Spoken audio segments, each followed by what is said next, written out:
नमस्कार. आज जी एम-पी-एस-सी राज्यसेवा पूर्व परीक्षा 2025 पार पडली. तर त्याच्यातले जे राज्यघटनेचे प्रश्न आहेत ते आपण पाहूया. हा जो गट आहे, हा जो कोड आहे बघा, तो कोड आहे सी कोड. ठीक आहे. तर त्यानुसार तुम्ही तुमचे प्रश्न चेक करू शकता.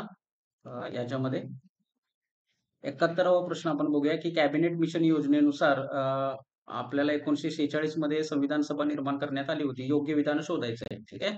तर हे विधान बरोबर आहे. तर त्यानंतर कॅबिनेट मिशनने 2 संविधान सभेच्या विचारांना नकार दिला. ठीक आहे. तर आणि मुस्लिम लीगने क्रिप्स प्रस्ताव स्वीकारला होता. तर त्यांनी स्वीकारला नव्हता, त्यांनी नाकारला होता तो. त्यामुळे हे विधान काय होतं? अयोग्य ठरतं. आता अयोग्य विधान जर तुम्ही बघितला तर कॅबिनेट मिशनने 2 संविधान सभेच्या विचारांना नकार दिला. होय, त्यांनी तसंच म्हटलं. नकारच दिला होता. कारण स्वतंत्र पाकिस्तानची योजना त्यांना पण असं मान्य नव्हती. त्यावेळच्या 2 संविधान सभाच्या विचार त्यांना कॅबिनेट मिशनला पण मान्य नव्हता. त्यामुळे अ आणि ब बरोबर आहे. तर आपल्याला क हा ऑप्शन याच्यातून एलिमिनेट करता येतो बघा. हां. त्यामुळे इथं पण क एलिमिनेट होतो, इथं पण होतो, इथं पण होतो. हां. अ आणि ब हे त्याचं उत्तर येतं.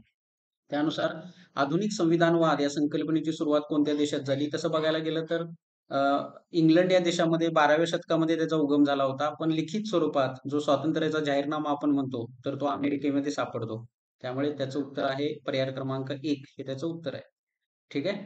त्यानंतर जी व्यक्ती अयोग्य विधान परत शोधायचंय.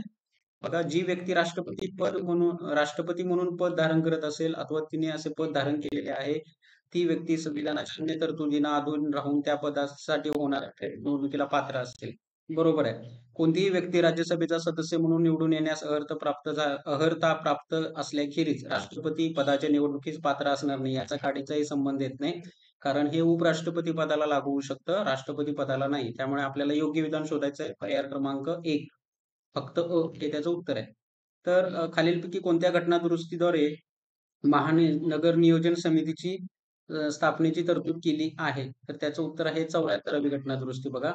243व जे आपल्याला कलम दिसतं त्याच्यामध्ये झेड आणि त्याच्यामध्ये ई असं त्याचा उल्लेख आहे. ठीक आहे. पंचायत राज व्यवस्थेशी संदर्भात हा प्रश्न त्यांनी विचारला होता. त्यानंतर भारतीय घटना समिती अंतर्गत स्थापन करण्यात आलेल्या विविध समिती व त्यांच्या अध्यक्ष यांच्या अयोग्य जोड्या ओळखा. अयोग्य हा शब्द इथं हायलाइट झाला पाहिजे. तर सुकाणू समिती म्हणजे ज्याला आपण स्टेअरिंग म्हणतात. स्टेअरिंग कुणाच्या हातात होतं? तर ते राजेंद्र प्रसाद होतं. तर हे उत्तर बरोबर आहे. सल्लागार समिती वल्लभभाई पटेल होते, ॲडवायझरी कमिटी. तर क आणि ड ऑप्शन त्यांनी काय केलंय? इंटरचेंज केलेलं आहे. ठीक आहे. त्यामुळे केंद्रीय अधिकार समितीचं हे जवाहरलाल नेहरू पाहिजेत आणि मूलभूत हक्क उपसमिती जे.पी. कृपलानी पाहिजेत. त्यामुळे क आणि ड हे अयोग्य विधानं आहेत. त्यामुळे पर्याय क्रमांक 3 हे त्याचं बरोबर उत्तर आपल्याला सांगता येतं. त्यानंतर योग्य विधान शोधायचंय. उपराष्ट्रपती पद उपराष्ट्रपती ज्या दिनांकास आपले पद ग्रहण करतील, त्या दिनांकापासून 5 वर्षाच्या अवधीपर्यंत ते पद धारण करतील. बरोबर आहे. त्यानंतर उपराष्ट्रपती राष्ट्रपती संबोधून आपल्या पदाचा सहीनिशी लेखी राजीनामा देतील. हे पण बरोबर आहे. लोकसभेच्या त्यावेळच्या सर्व सदस्यांच्या बहुमताने पारित झालेल्या आणि राज्यसभेने संबंध केलेल्या ठरावाद्वारे उपराष्ट्रपती पदास त्याच्या पदावरून दूर करण्यात येईल. तर हे विधान चुकीचं आहे. तर इथं लोकसभेच्या सर्व सदस्यांच्या बहुमताचा इथं काही संबंध येत नाही.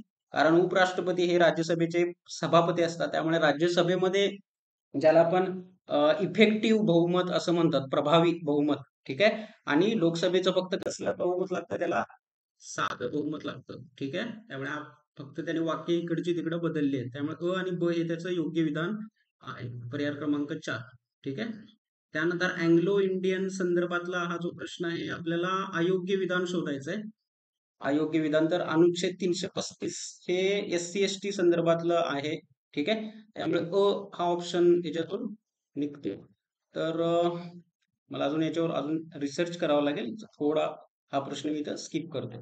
त्यानंतर बघा, खालीलपैकी कोणते भारताच्या राज्यघटनेतील भाग 1 ते 4 भाग कलम 1 ते 4 शी संबंधित आहे. तर कुणीही सांगू शकतं आपल्याला. तर ते आहे बघा, कलम 1 ते 4. तर हे कशाशी संदर्भात आहे? कलम विचारले त्यांनी. Article 1 to 4. तर ते about the justice regarding the duties हे तर काही येतच नाही. ठीक आहे. About the fundamental rights, union and its territory. तर हे त्याचं उत्तर आहे. ठीक आहे. पर्याय क्रमांक काय येईल? 3 हे त्याचं उत्तर आहे. तर 371 नुसार बघा तेव्हा त्याच्यानुसार काही राज्यांना दर्जा दिला गेला. जसं की महाराष्ट्राला मिळाला, कर्नाटकला मिळाला, ठीक आहे. तसं काही राज्य आहेत की त्यांना ती राज्य त्या 371 मध्ये येत नाहीत. तर ती कुठली आहेत बघा? तर ते आहेत त्रिपुरा, झारखंडमध्ये. ठीक आहे. त्रिपुरा व झारखंड ही जी राज्य आहेत. तर जर तुम्ही बघितलं आसामला कुठला आहे 371 हा. त्यानंतर बी, बी म्हणजे आसाम, ठीक आहे. मणिपूरला MG, MI असं MIG वगैरे असे काही आर्टिकल्स आहेत त्याच्यामध्ये ते आपण बघू शकतो. त्यानंतर स्वातंत्र्यानंतरची पहिला लोक अदालत कॅम्प हा थोडा अनाकलनीय प्रश्न असा होता. वेगळा प्रश्न होता. तर तो गुजरात राज्यातील जुनागड या ठिकाणी स्थापन केला गेला बघा.